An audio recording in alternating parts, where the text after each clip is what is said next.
a lovely day, December 2nd, raining, but still gotta work. I've had this job on the schedule for like a month or two, and of course it's a monsoon out today, and I'm pretty booked up right now, so I really don't have time to reschedule. It's also about an hour and 45 minutes away from my house, so it's an all-day job. So I went and got a tarp, I got my Easy Up, I got Creative, got a tarp, tied it up to this fence here, got this Easy Up, got my table. It's all connected to the boat cover, and it's working okay. The ground has about 1 inch of water on it, but I'm staying pretty dry. The motor's staying dry, my tools or my little parts are staying dry. But what are you gonna do, just sit at home and not make money? So what I got is a 2022 Bulls Bay 230 with a 200 horsepower Suzuki, and he's getting a full service. So what that means is engine oil, gear oil, oil filter, water pump, thermostat, anodes, spark plugs. He's also getting winterized, and water system's winterized. So now I'm letting the oil suck out. I prefer to have it suck out because it makes less of a mess, and plus I can do other things while that's sucking the oil out. So right now I'm just doing the anodes. I wanted to get here originally, or leave my house at 5:30 in the morning, get here when the sun comes up, but it was absolutely pouring down raining. So I waited to about 9:30 to come here. Got here like 11:30. Took me probably 30-45 minutes to set up all this tarping and all. But now I have it all set up, I can just continue working. Now the name of the game is, it'd be nice to get it done before it gets dark. I have about 4 hours of daylight. Filming, of course, slows it down. I'm not sure how much filming that I'm going to be doing. I might get frustrated with it and say, screw it, I'm just trying to get the job done. I'm like right on the edge of the tarp, still get a little wet. So this is part of being a boat mechanic, a mobile boat mechanic when you don't have a shop. You can't just wait for all the perfect days, or else you'd only work 50 days a year. The only other option is getting a shop, which is, in my area, 6 to 8 grand a month. It's not practical. And the reason it's not practical, because in order to pay that much money and rent a month, you probably have to hire another person. Then you got to pay them, so they got to make you even more money. But then you're sending out twice as many invoices, so then you got to hire someone to do invoices. Then you got to make even more money to do that, and it kind of just compounds before you know it. You got to make about 20 grand a month. Or you can just keep it small, do it yourself out of a van, and just deal with the elements. One nice thing is, I'm not working in the mud. This is kind of like, I guess it used to be an old tennis court. So there is standing water, but it is not mud. Did I mention it's cold and wet?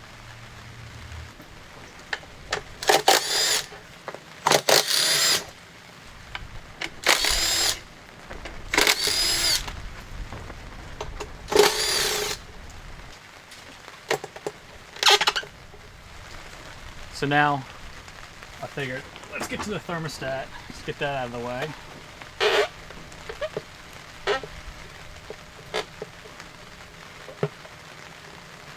So I gotta pull all this air intake stuff, the silencer, unplug the IET sensor. Thermostat's right here, but you do have to undo a couple things just to make it easier.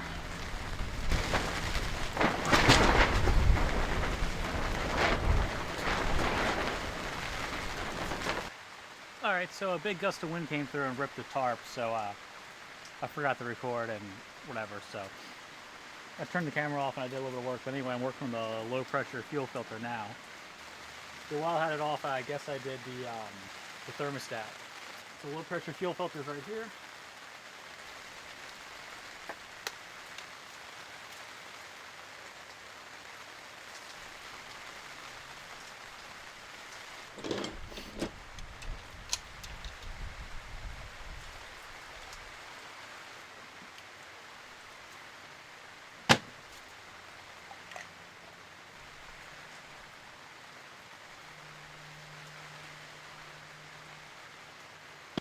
My hands were warm until the tarp ripped and I started getting my hands soaked and they just wouldn't warm back up. And touching the cold tools, my hands were going numb. So I had to wear gloves for a little bit. It's like you have claws wearing gloves like this. You can't feel nothing. It makes everything so much harder.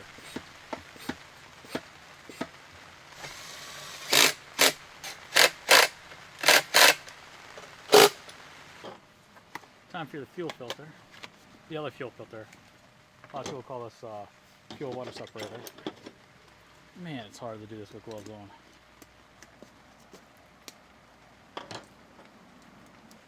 I always like to pre-fill these so you don't airlock the motor.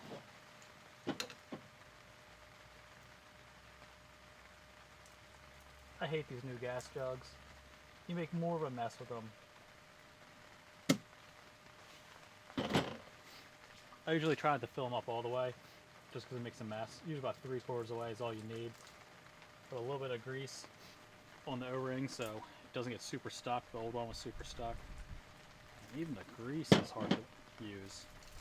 Oh, look at that. The oil's finally done sucking. It's been sucking for about an hour. That's okay. I just set it up and do other things. Throw this filter in there.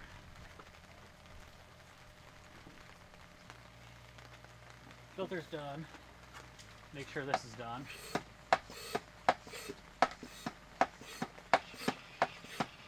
Yep, it is. Pull this out. Sometimes it's nice to just put this up somewhere. Try to get a lot of this with gravity feed down. Starting to make a little bit of a mess over here. Just taking the foil off the jugs. I don't like just poking it because then it makes it pour all weird.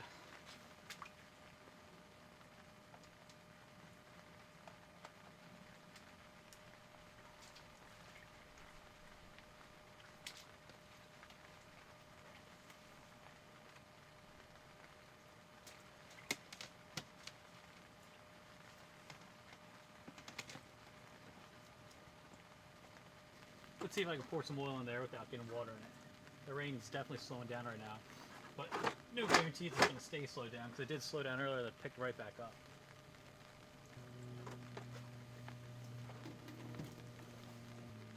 Maybe I can act like, I don't know, the highest points of water will run off of this spot.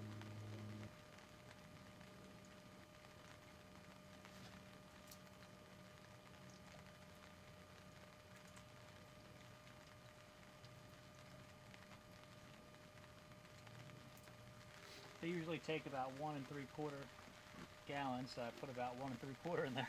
Hopefully it's not overfull. A rag over top the funnel, keep any water out. Oh, I checked the oil. It's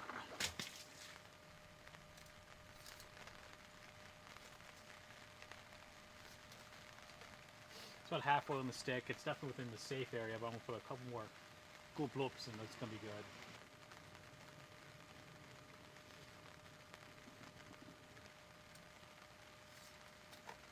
That's perfect on the stick. Alright, we got oil in it, which is good. Never forget to put oil in it. I've actually never done it. I don't want it to happen. No, no, no, no. Alright, I'm going to go ahead and hit up one grease spot on it before I put the side cowling back on.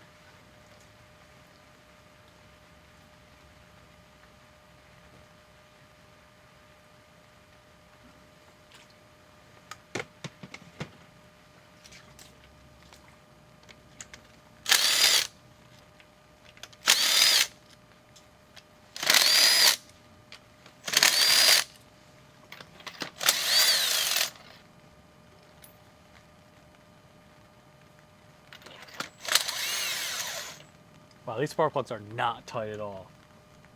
They're like barely hand tight.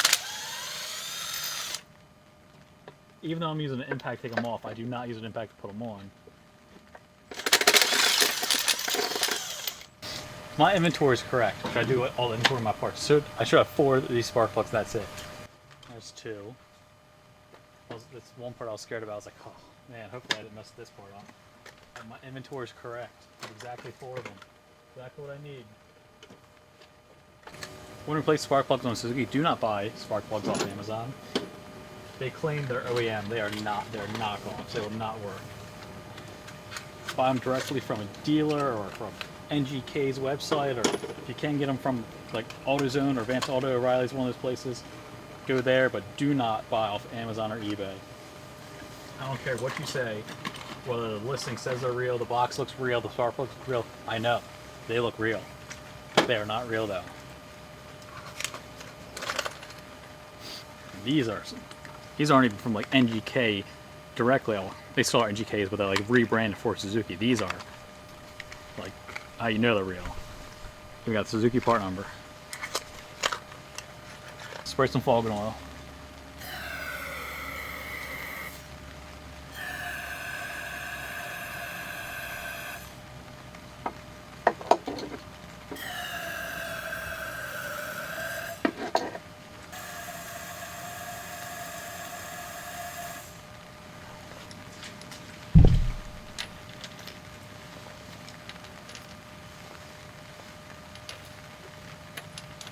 Kind of get the hang of doing this with big gloves on.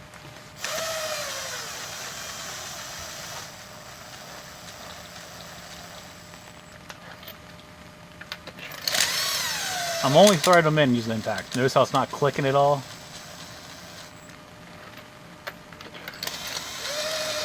Barely touching the trigger. This is just to speed things up.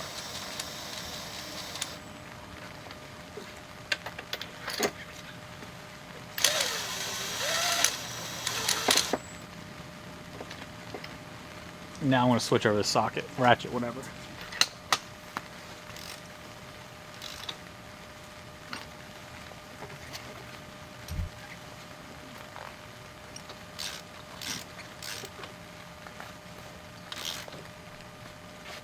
Alright, they're all tight. Tilt it down because I'm short.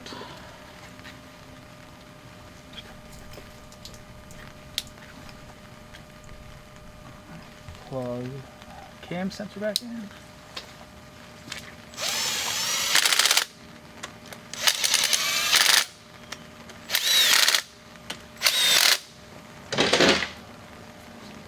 Alright, now I can put this back on.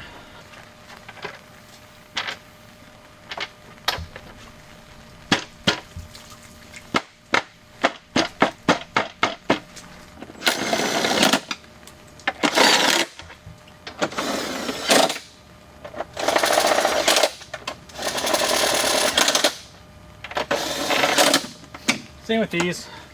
Make sure you check on the ratchet.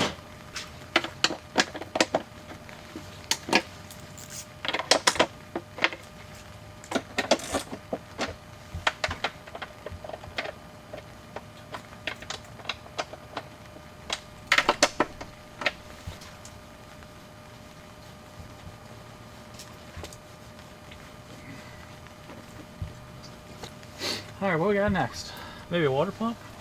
Actually, before I do the water pump, I want to go ahead and spray everything down with curtain spray.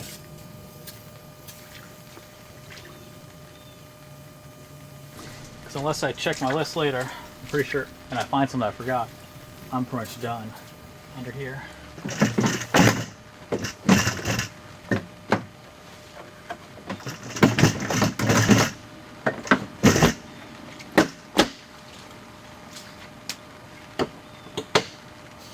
One thing I am doing for the customer is taking the prop off, checking for fishing line, re-greasing the prop. Go ahead and get that off.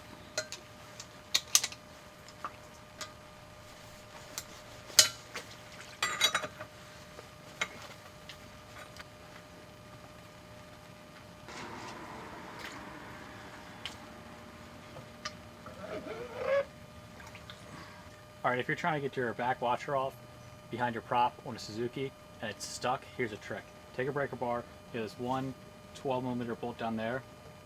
Put your brake bar under the washer and on top of the bolt so you don't mess up any of the paint. Take your breaker bar, give it one good whack, it should come off. Perfect.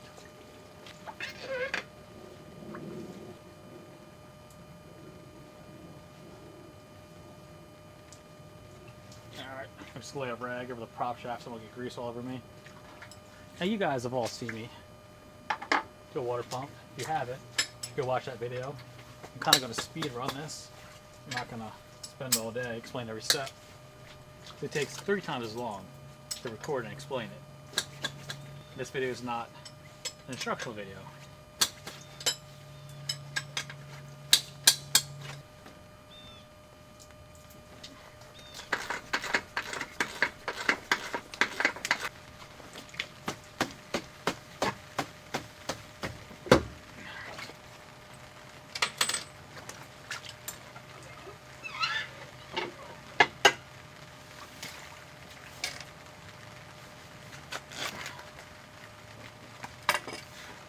Shift shaft came out.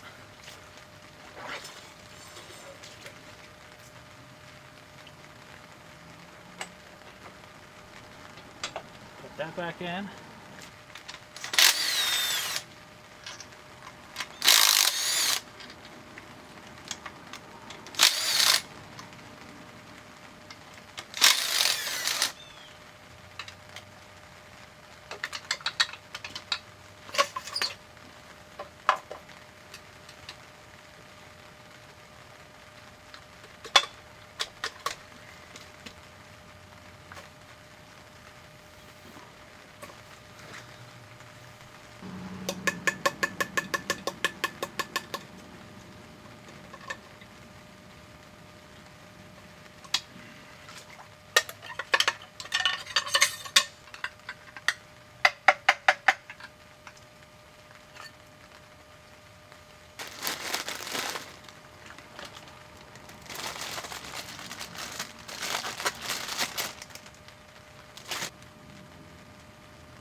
Okay, gear oil coming out, but that doesn't mean it's full. I'm gonna let it burp. All right, while the gear oil's burping, I'll climb in the boat. Pretty nice boat. I wish I could take my shoes off, but I don't want wet feet. Let's go ahead and put the fuel stabilizer in the gas tank.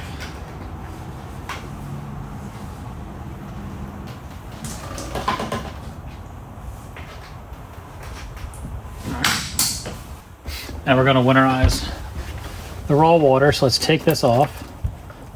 And I'm just going to go up here, flip on the raw water switch. So I'm just getting the rest of the water out of there.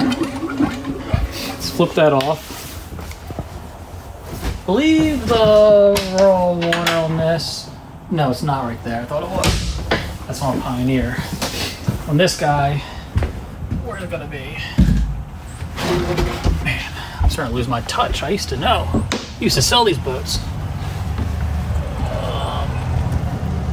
It's gonna be down inside there. So back here, there's a strainer. Let's take the lid of that strainer off. Pull out the inner section of the strainer. And we got the lid too. So I'm gonna pour antifreeze into this strainer while the pump's on. It still starts spewing antifreeze out. The only problem is the outlet's right there.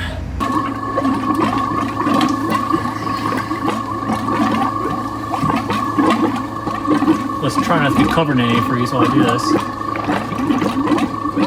Kind of doing it blindly.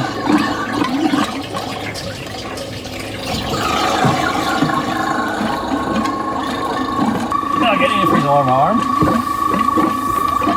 Alright, let's take this strainer and put it back on. Again, blindly.